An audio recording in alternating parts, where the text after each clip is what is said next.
Welcome, everybody. I'm Noah Schultz-Bayard, the SA Director at the Australia Institute. I'm filling in for Ebony Bennett, the Australia Institute's Deputy Director and the usual host of our webinar series.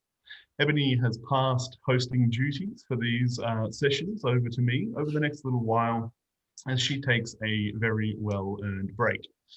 But before we begin, I'd like to acknowledge that I'm coming to you today from the land of the Kaurna people on the beautiful Adelaide Plains and acknowledge the traditional custodians of the land on which we meet. Sovereignty was never ceded, and I pay my respects to elders past and present. Just a few tips to help things run smoothly today. If you hover your mouse pointer over the bottom of the screen, you should be able to see a Q&A function. There's also a chat function. Please be friendly, keep things civil and on topic in the chat, or we'll have to remove you from the webinar. A few people have complained over the weeks that the comments that pop up in the chat can be a bit distracting. If you click on the chat, there should be a button that lets you pop out the window, and you should then be able to move it to the side of the screen where it will hopefully be less distracting. But having said that, we really value the comments in the chat and the engagement. So thank you to everyone who contributes. And finally, this discussion is being recorded. It will be posted on our website and emailed to all of you after the discussion. The Australia Institute is aiming to host these webinars at least weekly, but the days and the times that we host them do vary from week to week. So please make sure that you're subscribed at tai.org.au/webinars so that you don't miss out. Okay, so today we are thrilled to be joined by the Honourable Matt Keane, New South Wales Minister for Energy and Environment, who will officially launch the 2020 Climate of the Nation report. We're also joined by the Australia Institute's Executive Director, Ben Oaquist, and the Director of our Climate and Energy Program, Richie Merzian. We've got a great session for you today. We'll hear first from Minister Keane, and then Richie will join him in conversation, asking about issues that were raised in the huge number of questions that were submitted by members of the audience before the session today. Unfortunately, as is often the case, we won't be able to get to all of the questions that have been submitted, but we will discuss the themes that were most consistently raised in them. The Minister will then need to depart, but Richie will still be with us, and he'll take us through some slides and some key results from the report, and then take some more of your questions. First, though, to introduce our guest, I'll hand over to Executive Director of the Australia Institute, Ben Oaquist. Thanks, Noah, and thanks to all of you who have registered. Over 1,300 people have registered for this webinar. Noah was just telling the Minister and I and Richie before we came on air. So welcome to all of you, as Noah said. Thanks for the introduction, Noah. I'm going to leave you to a conversation with our Climate and Energy Director, Richie Merzian, and the Minister in a moment. My job is simply to introduce and thank the Minister for coming. As many of you know, the Climate of the Nation report that we're releasing today is Australia's longest running continuous survey on Australians' attitudes to climate change. The Australia Institute has been fortunate to inherit this landmark project, originally the purview of the Climate Institute. Thank you to the many of you who are listening to this webinar who have supported this project, and indeed the Climate and Energy Program itself that makes all this work possible. We can't do any of it without such support. And I know that support comes in donations, large and small. Thank you for making a difference. This report is having a big impact on the climate debate. And I think it's particularly important that this 2020 report has come out now. Unfortunately, there was an election narrative out of 2019 by some that suggested that strong action on climate change was a vote loser. I really think this benchmark report resets that narrative in 2020. We're very fortunate to have Minister Matt Keane here to launch the report today. Minister Keane is the New South Wales Minister for Energy and the Environment, very well known to many of you. Elected, I'm told, as the member for Hornsby in 2011 at the age of 29. I certainly can't remember what I was doing at 29. Well done for getting in there so early, Minister.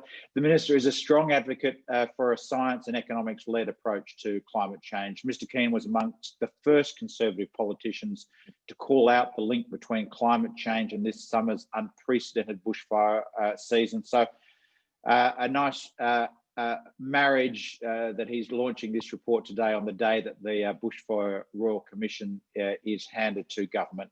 He sees reducing our emissions as not only necessary to protect our environment, but key to our future prosperity.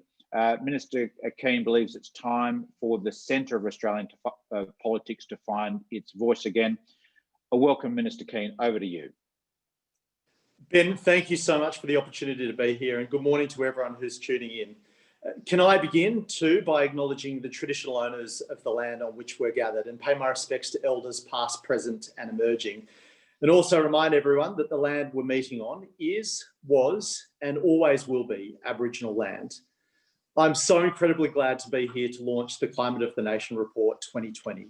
And I thank the Australia Institute for making sure the voices of everyday Australians are heard, particularly on this issue. Now more than ever, we are in need of an evidence-based policy and thought leadership approach. The Australia Institute continues to lead the way on both fronts, playing a vital role in building a stronger, fairer, and more sustainable nation.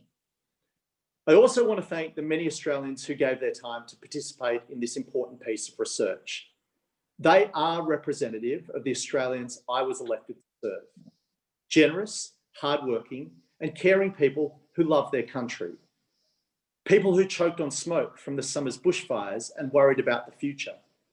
People desperate to see our economy recover, but want to ensure that we build back better and stronger. They are the forgotten people. They are mums and dads in the suburbs. They are business owners installing solar panels to cut their electricity bill. They're tradies who see an abundance of work in building and maintaining renewable assets. They are from all professions and all walks of life. They don't hold elected office. They don't march down George Street. They don't have a platform on Sky News. They are ordinary, decent Australians who just want to go about their business and for their governments to get on with solving the issues of the day. They are the mainstream, and their voices need to be heard when decisions are made about the energy they use and the world they'll leave their children. The findings of the Climate of the Nation Report 2020 should put an end to the pointless, backward-looking arguments about taking action on climate change.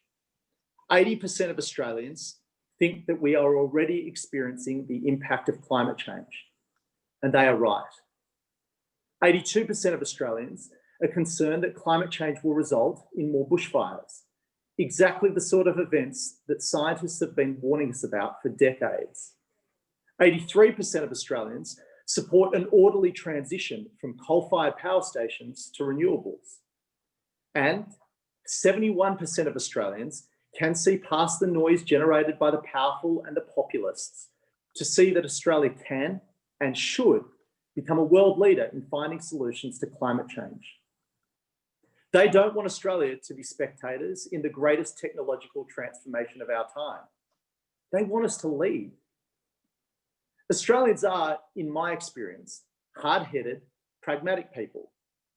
They know the rest of the world is moving on climate change. Today, more than half the world's GDP is created in jurisdictions that have signed up to deliver net zero emissions by 2050. Together with Japan's announcement this week, 60% of Australia's two-way trade is now with countries who will soon be looking for cleaner alternatives to power their economies.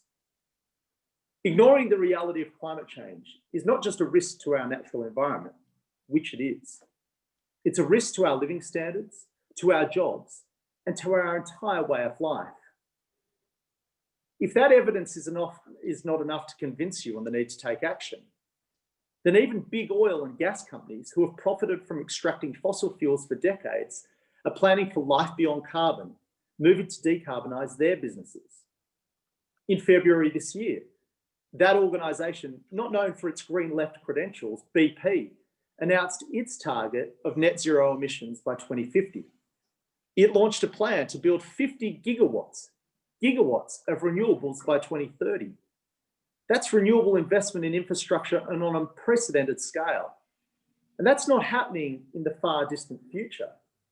It's happening right now. They're not doing this because they're climate alarmists. They're doing it because they're capitalists and want to ensure that they remain a going concern as the world changes.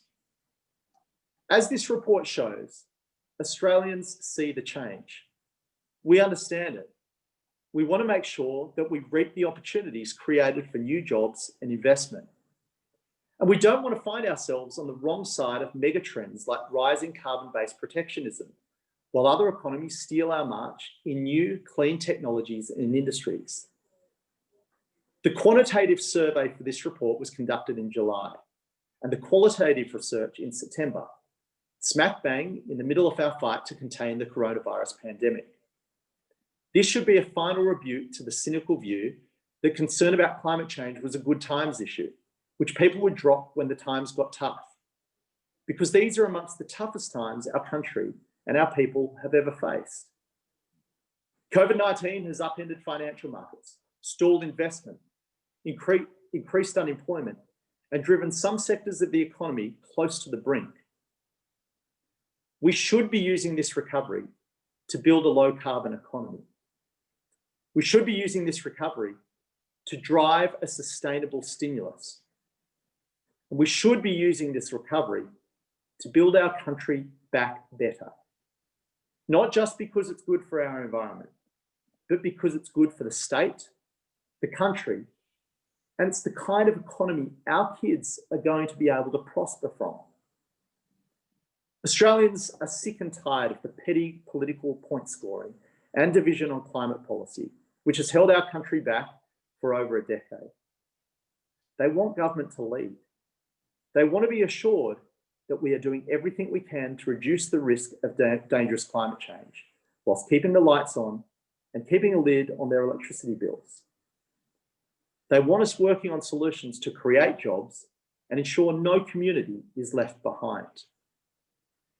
This report is a wake-up call from Australia to remind all of us that they want their governments to get on with the job of protecting the environment and building a better future for all of us to enjoy. Thank you very much, Minister. A wake-up call of a speech to introduce Climate of the Nation 2020. Much appreciated, and I particularly enjoyed your reference to the forgotten people. And this is a report about letting the community's voice speak loudly, and we hope it does something for the debate. I'm going to hand over now to Noah and Richie to get into a bit of a Q&A. Richie, did you want to jump in there? Yeah, thanks, Noah, and thank you, Minister, for those opening comments. You mentioned we did a quantitative research, which is building on the Climate of the Nation's 13-year history and taking those attitudinal views, but then we also added qualitative research this time around with the help of the Australian Museum, both in Sydney and also in Brisbane. And from those views, as well as some of the pre-submitted questions, we've just come up with a few that we'd like to pose to you now. Kicking off with, I think, where you left off, which is what is happening right now. The report shows that now 1 in 2 Australians believe that climate change is increasing the number of bushfires right now. That number has almost doubled since 2018. Following the devastating Black Summer bushfires, you're on the forefront of highlighting the link between climate change and the fires and calling for efforts to reduce our national emissions. What are your reflections on the Black Summer bushfires, and why did you feel the need to speak out about climate change? Well, Richie, at the time I thought I made a relatively unremarkable observation. The smoke that we were choking on for weeks, the drought that had been going on for years, the hotter, drier summer that we were seeing was not normal. And I didn't expect everyone to lose their minds over that comment, because the reality is that what we saw last summer was exactly what the scientists had warned us about. Climate change would create the very conditions that would allow catastrophic bushfires to occur on an unprecedented scale. Now, my view is that we need to listen to the scientists. We need to listen to the experts. We need to act on their advice. I mean, this sounds like a relatively uncontroversial idea, but you know, when it comes to climate change, apparently it is. It's a strategy that served us well during the coronavirus pandemic, and it's the right approach to take when dealing with this issue as well. No one wants to see bushfires like we saw last summer. We know what we need to do as part of a global effort to reduce the impact of climate change. And my view is, rather than sit back and watch like the overwhelming view of the people in the Climate of the Nation survey, Australia should lead the way. Yes, there are threats to our environment. Yes, there are threats to our economy as a result of global warming. But what's not often talked about is the enormous opportunities by getting ahead of the curve and making sure that we can help other countries solve these problems. As I said in my speech, 50% of the world's GDP has now signed up to hit net zero emissions. Many of them don't have the pathway to get there. We can provide that pathway thanks to the entrepreneurial, innovative spirit of Australians. We can develop the technologies that will help economies around the globe decarbonise through the work of our businesses and our universities and our lived experience right here in Australia. And in doing so, we can gain a competitive advantage in a low carbon global economy, creating jobs, industries, and indeed growing our living standards. We need to do that though in a way that leaves no one behind. And that's the big challenge. And we've been stuck in this debate for over a decade because we haven't found that pathway forward to ensuring that no one's left behind. That's exactly what I'm trying to do at the moment as the Minister for Energy Environment in New South Wales. And I'll work with any jurisdiction, any think tank that wants to join us in helping ensure that we create new jobs, drive investment into our economy, grow our living standard, increase our living standards and prosperity, and set Australia up to be an energy and economic superpower in a low carbon global economy. Mm. Well, Minister, we're delighted that you are working with us on this particular report. And that comes down to the question of the role of different jurisdictions. So the report found that 7 out of 10 Australians believe state governments in Australia should actually lead on climate action, regardless of what others do. Is that how you see the role of state governments and your government in particular? Yeah, absolutely. I mean, there's a global race underway.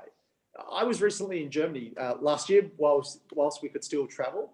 I was speaking at an international energy conference, spruiking the virtues of investing in New South Wales. Following my speech was the Minister for Energy in Morocco, who told people, don't bother with Australia, as even though they've got an abundance of cheap renewable energy, the difference, he said to the audience, was that they had a government that believed in climate change, in reducing their emissions. The reality is that international markets are moving, demanding cheaper, cleaner forms of reliable energy.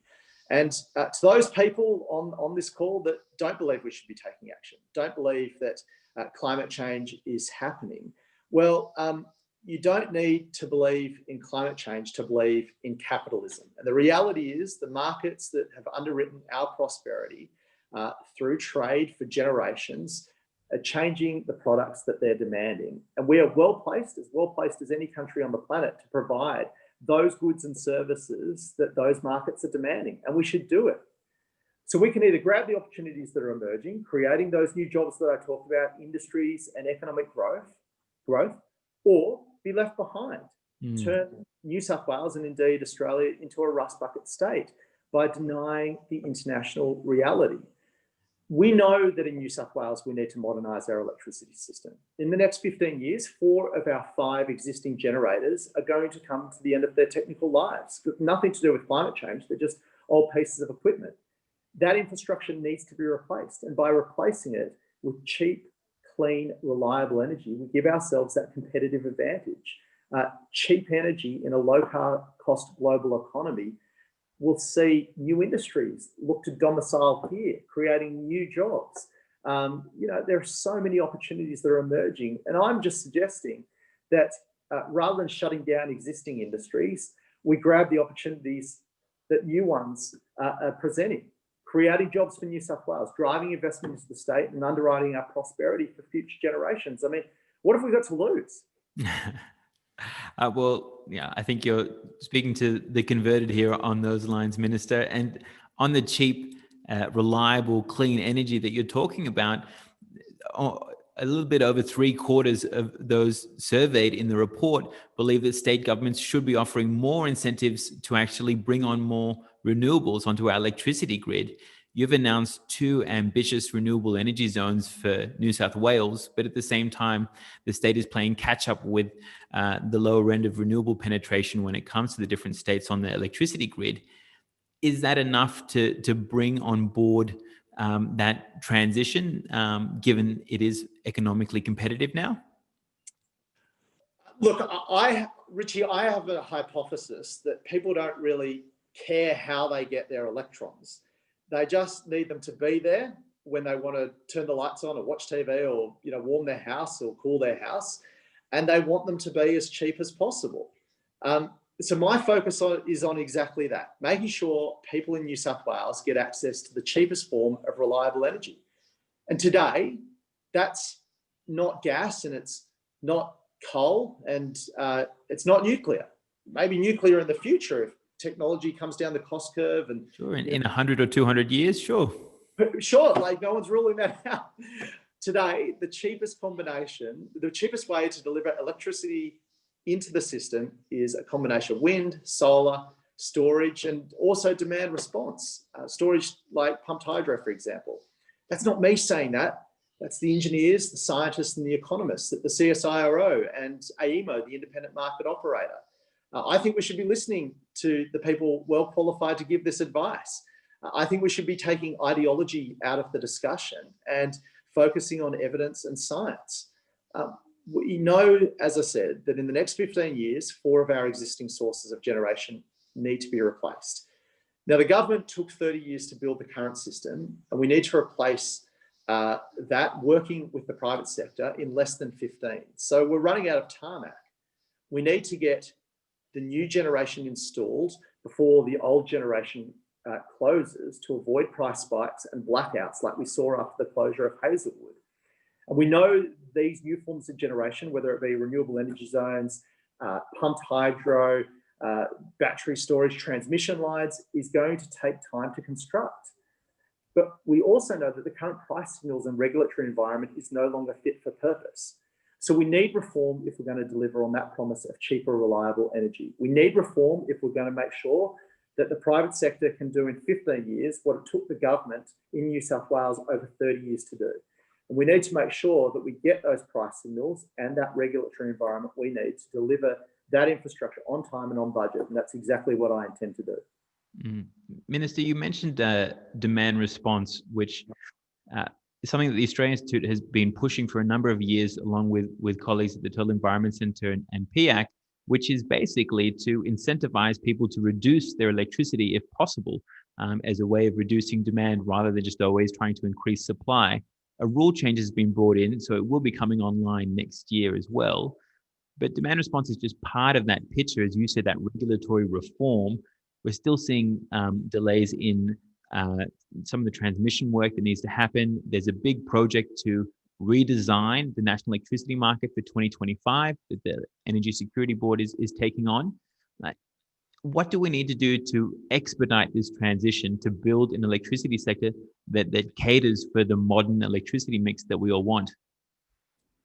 Well, the way we get our energy, or the cheapest way of getting reliable energy, is no longer getting big central generators and throwing transmission lines up to get the electrons to market.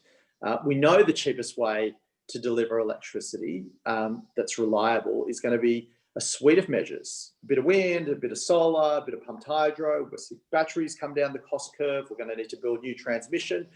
But we also know that managing our demand, making sure that we're using electricity at the times of the day when it's abundant and cheap, is going to benefit consumers and help stabilise the grid. I mean, we're already seeing in South Australia at the moment times of the day where you're getting negative electricity prices. So businesses and consumers are getting paid to take electricity out of the system. So we need to make sure that we're developing the technology and rolling that out across the state to help people benefit from that really cheap, abundant electricity. It'll see huge benefits to consumers, as I said, but it will also see huge system benefits, managing the stability of the grid.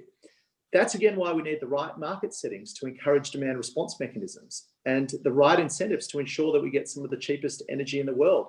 Right now, that regulatory environment, those market signals, they're built for an old world order. We need to get on with making sure that it's fit for purpose for the modern system if we're going to make sure that people get cheap, reliable energy. That's what my focus is. And the problem is that government is not keeping up with the changes in technology.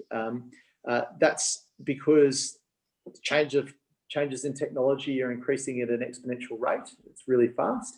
But it's also because of the political inertia. We've let politics and ideology getting in the way of those market forces. I think we should be getting out of the way. I'm not just arguing my case as someone that cares about our environment. I'm arguing it because I'm an economically rational liberal.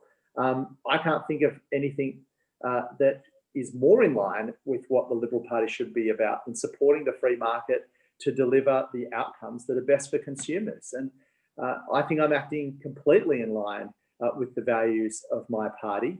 And that's why it's about time someone spoke up for it. Well, we appreciate you speaking up on it right here on this webinar, Minister.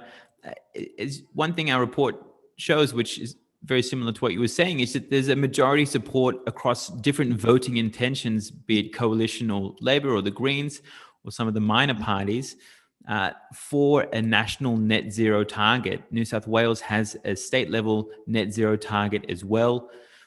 We hear overnight that the Prime Minister had a call with Boris Johnson around the UK's leadership on climate, including pressing Australia for a more ambitious target, including that long-term net zero by 2050 target.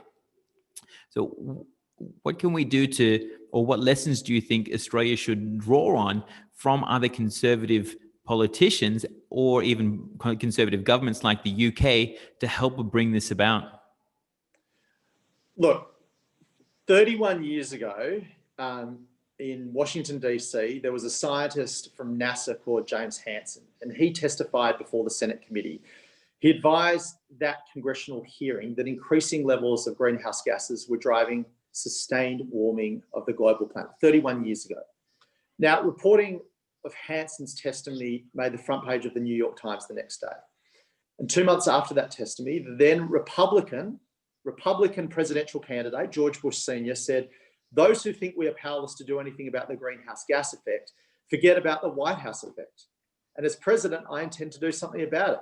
So this wasn't some far left Bernie Sanders Democrat. This was George Bush, the establishment of the Republican Party. You know, world leaders of all colours took the scientific advice seriously. Former British Prime Minister Margaret Thatcher backed up action to reduce emissions. In 1992, President Bush signed the first global agreement to address climate change. My point is, Richie, is that climate change didn't start out as a political issue. We made it one. And this needs to end. There can be plenty of debate about how best to reduce our emissions, but there should be no debate about the fact that we need to do so. And climate change should not be a partisan issue. It's not in the UK, as you cited. It's not across Europe, and it's not in places like Japan. In fact, largely, those jurisdictions are run by conservative governments, and they're leading the way on this issue. What could be more conservative than protecting and handing our environment to the next generation better than we found it? What could be more important to centre-right governments than growing the economy, creating jobs, and increasing our prosperity? I mean, this has traditionally been an article of faith for the right of the body politic. So, as I said before, rather than being at odds with the values of the centre-right, I'm absolutely in line with them. And it's about time someone stood up for the centre of Australian politics in this debate. Centre stood up for what I termed as the forgotten people, and I chose that term deliberately. These are not the people that are represented by big business or big unions. They're not the people that have access to Sky After Dark or, newspaper ownership. They're the mums and dads in the suburbs. They just want to get on with their lives. They want to be able to, put food on the table. They're focused on driving their kids to and from sport, making sure they get a great education. And you know what they want from government? Not a lot. Not a lot. They want government to get on with solving the big challenges that they can enjoy their lives the way they choose to do so, and make sure that they get the opportunities and give their kids the opportunities that they want for them. It's not a big ask. This is a huge issue. It's a huge issue that goes to the heart of the type of environment we're going to give to our kids.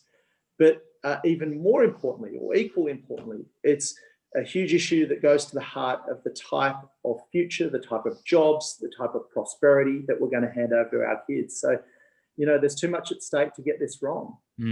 We need to act now. We know the world is moving. By 2030, as I said, 60% of our trading partners have already signed up to hit net zero emissions. So, the products that they're going to demand for us are going to shift. And if Biden wins the White House next week, and there's a good chance, if you look at the polling, that is going to occur, that means 70% of our trading partners or our global trade will be with countries that are determined to hit net zero emissions by 2050. So there is so much at stake here. And as I said, there can be plenty of debate about the best way to reduce our emissions. But in my view, there should be no debate about the fact we need to do it. It's well put. 2 weeks ago, we had a former Republican Congressman, Bob Inglis, on our webinar, who talked about how he wanted to see far more climate action in the US, but found it difficult to connect with his colleagues on this issue. I mean, the messages you're giving us here seem incredibly sensible, and seem to come from a place that aligns with how you've seen your politics. But how have these conversations gone for you within your party, talking to your colleagues in the coalition? And for those on the call now who are under electorates that do have coalition politicians, what can they do to communicate similar messages or effective messages on climate change? Look, I mean, as I said, I'm not arguing this just because I care about our environment, which I do. I'm arguing this because I'm a capitalist. I'm arguing this because I believe in the free market. I'm arguing this because I want to see great, high-paying jobs in New South Wales. I'm arguing this because I want to see investment and infrastructure built in this state. I'm arguing this because I want to see energy-intensive industries choosing to domicile here in New South Wales and not in other jurisdictions overseas. I'm arguing this because I want to see the cheapest electricity anywhere on the planet right here in this state. That's great for families. It's great for businesses. I'm arguing these things because I'm economically rational. I'm not some guy that goes out protesting in the streets. I'm not, trying to, dismantle the capitalist system. I'm trying to enhance it and grow it. So that's where I'm arguing this case from in my party and to, those mainstream Australians that care about this issue. I think that the road to success here is explaining how it's going to action on climate change can be done in a way that grows our economy, grows our living standards, and leaves no one behind. The key thing that's been holding back action in this space is the abyss between the fear of action and the future terror of inaction. And we cannot be caught in this, purgatory any longer. There's too much at stake. So let's take action on climate change in a way that not only protects our environment, but grows our economy, creates jobs, and leaves no one behind. That's what I'm focused on. And I'll work with anyone. I don't care what their political colour is. I don't care what their agenda is. As long as they want to make Australia an even stronger, more prosperous and better nation, then let's work together. These things are beyond politics. Let's get it done. I'm happy to debate Labor and the Greens about the best way to get that done, but there should be no debate that we need to get it done. Changing lanes right now to the transport sector, Minister.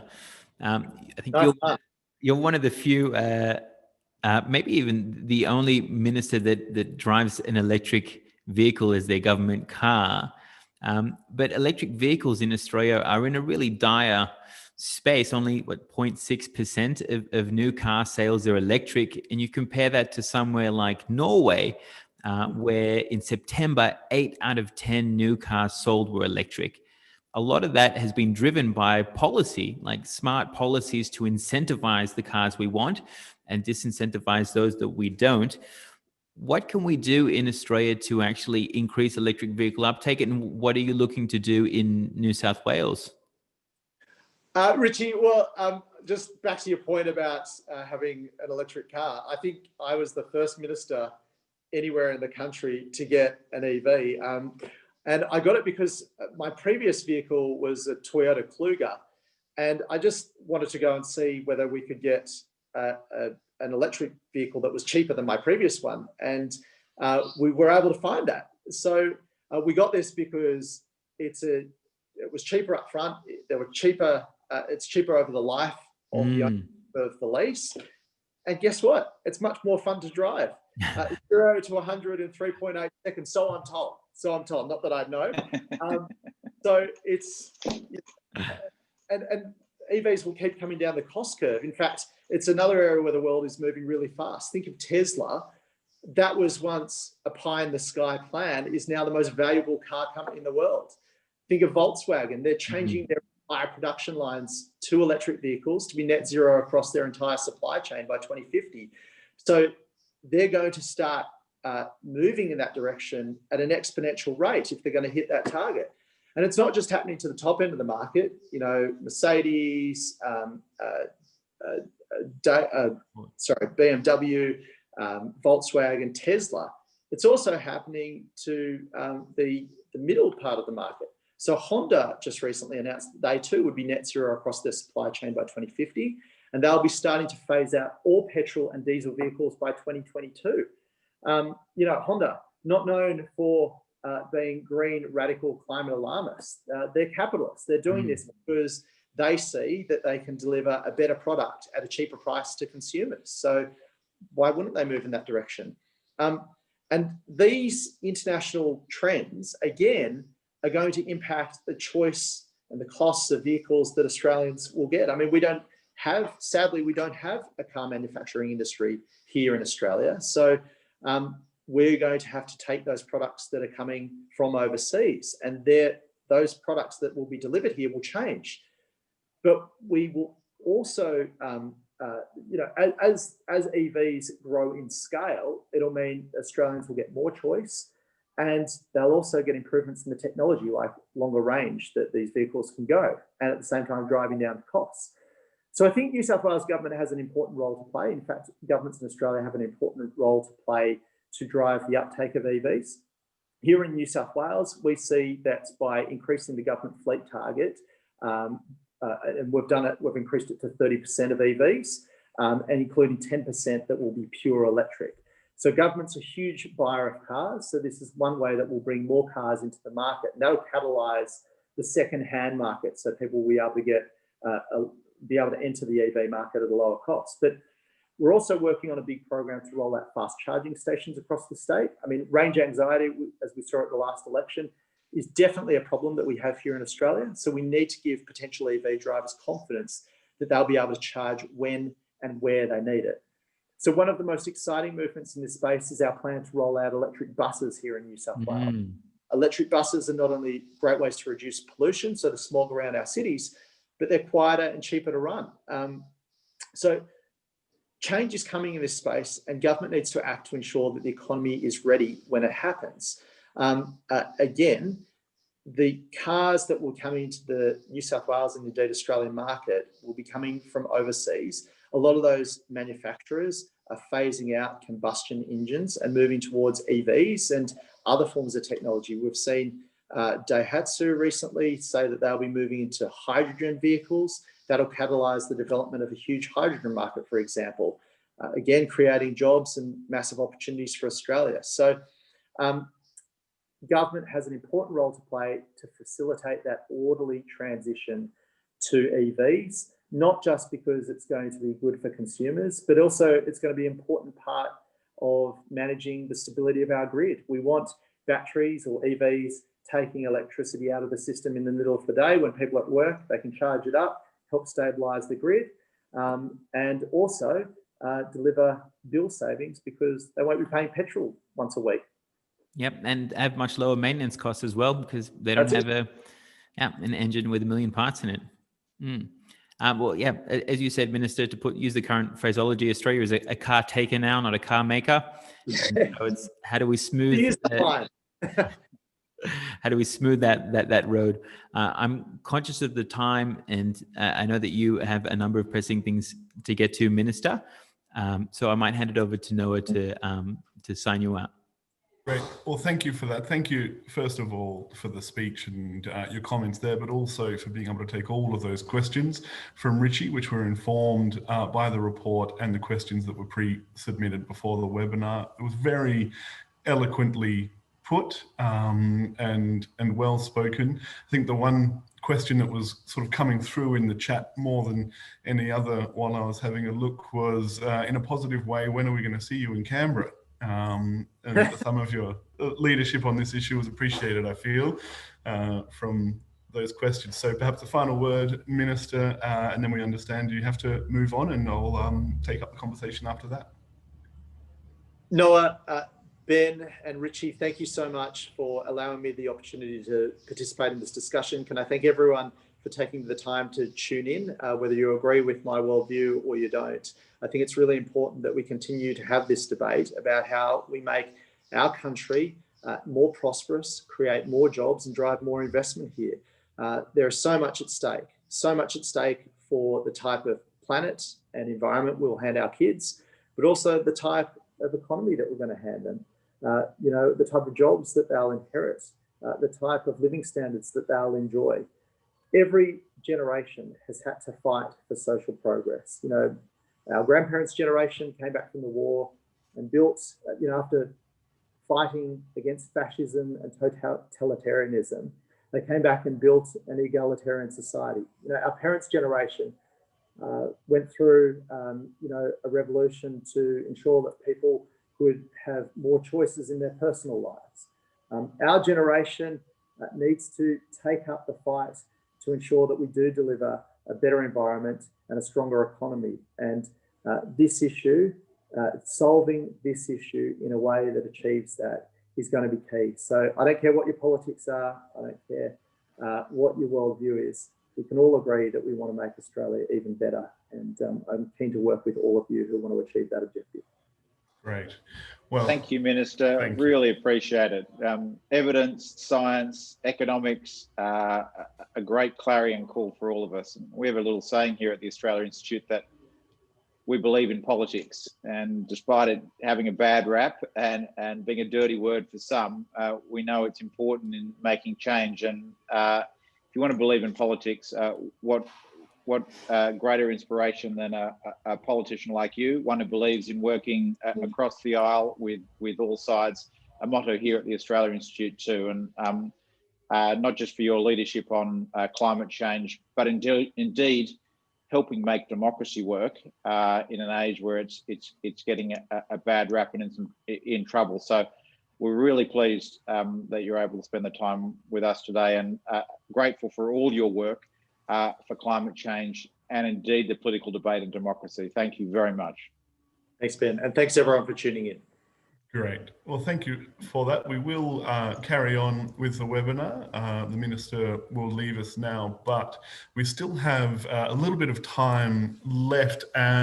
Just wanted to say, while Richie is hopefully able to bring up some slides from the report, we've been joined today by more than 700 people that have tuned in from across the country. I've seen in the comments there are people from the NT over to New South Wales, some people down here in South Australia, and people over in Western Australia are coming in from all corners of the land. So thank you for being with us. We have a little bit more time, potentially, if our technology is working. Noah, I think you might just have to enable slide sharing for panelists. I see. All panelists. Has that fixed it for you there, Richie? Yes, it seems to. Great. And hopefully that is coming up now. Yes, that's come up. Great. Thank you, Richie. Feel free to take it away. Just waiting for the actual visual to load. But yeah, so as Noah mentioned, today we launched Climate of the Nation 2020. This is the 13th year. The report began with the Climate Institute in 2007. And when they closed up shop, we were fortunate enough to inherit this project and continue. And I'm just presenting a few key results here today because we want this to be a resource, this benchmark report, for those who want to talk climate change, who want to take these discussions forward, to actually draw on it. So following the Black Summer bushfires, different estimates for how much that cost, but it is in the range of $100 billion, the impacts from that bushfire, which are linked to climate change. And so the question remains, who will pay for the increasing disaster bill from these climate impacts? We asked the almost 2,000 Australians who responded, and 2/3, 65%, support a levy placed on fossil fuel exports. So Australia is the largest exporter of coal and the largest exporter of liquefied natural gas. Collectively, Australia is the third largest exporter of fossil fuels in the world after Russia and Saudi Arabia. Of all the fossil fuels that we dig up in Australia, 3/4 go overseas. So by applying a small levy of $1 per embedded ton of emissions in the coal or gas, you can raise upwards of 1.5 billion, and then more depending on how you structure the levy. That has strong support across the community. Only 21% oppose. So when we are having discussions around how we pay for climate impacts, it's worth noting that the majority of Australians want fossil fuel exporters, fossil fuel companies, to actually help pay for that bill, because right now it's free to pollute in Australia. This was touched upon by the minister. Every state and territory has a goal of net zero emissions by 2050. What that basically means is that we will not have any more coal-fired power, we shouldn't have any more gas-fired power, and we shouldn't be really relying on internal combustion engine vehicles or high-polluting industries come 2050. That's basically what it means. And there's over 2/3 of Australians who want to see that target elevated. So it's not just for the states and territories, it's for the country as well. And this was also part of the conversation Boris Johnson had last night. This will come up over and over again because Japan has taken on this target, Korea has this target, China has a target that's 2060. But the US, Joe Biden, does also have a net zero by 2050 target. So Australia could come under increasing pressure, and it is a popular choice to move down this path as well. As you can see, only 13% disagree. This was a particularly interesting one. It's the first time we asked this question. Gas, fossil gas, what we use to some of us to heat our homes or to cook or to heat up our water, fossil gas has become a national issue. Richie, sorry, mate. I might jump in there. We're just having a little bit of trouble with the screen share. It seems to be on the original slide. I'm not sure if there's a way that can be changed. Can you? There we go. Yeah. Sorry, let's see. No worries. And it's not full screen, but we can now see where we're up to, slide 2 or 5. All right. Let's try again. What I'll do is, yep. All right. That sounds good. Let's go with this. If that's coming through all right, or is it a bit too small? I think we can see that there, slide 3 or 5. Yeah. Yep. So this one was just the net zero. It basically shows 68% of Australians support a national target of net zero emissions by 2050, 13% don't. The slide I had before, just showed similarly that 2/3 of Australians support a levy on fossil fuel exports and only 21% oppose. The slide I was just talking about, which is really one of the more interesting findings, and it's the first time we asked this question. We asked Australians, how many people do you think actually work in the gas industry in Australia? The actual number is 0.2% of Australia's total workforce. The result was that people thought it was more like 8.2%. To put that in actual numbers, there's about 28,000 that work in the oil and gas industry, and Australians think it's over 1 million. So wrong by a factor of 40. And it was similarly bad for how much income the Commonwealth government makes off the gas industry, getting it wrong by a factor of 45. They only make about $1 billion from the petroleum resources rent tax, but Australians think it's more in the realm of 50 billion. So there's this oversized perception of the employment and the income that Australia gets from the gas industry, and it is in the same ballpark when it comes to the coal industry. And this is why it's difficult to have these conversations around the cost of action when we have this inflated sense of what we're losing if we do transition. And I'll leave it there, and we can have a little bit of room for any questions, Noah. Yes, thank you, Richie. We are, of course, running over time with such a rich amount of content to talk through, but I did want to use this opportunity to ask a few of the questions that have come in over the course of the webinar itself.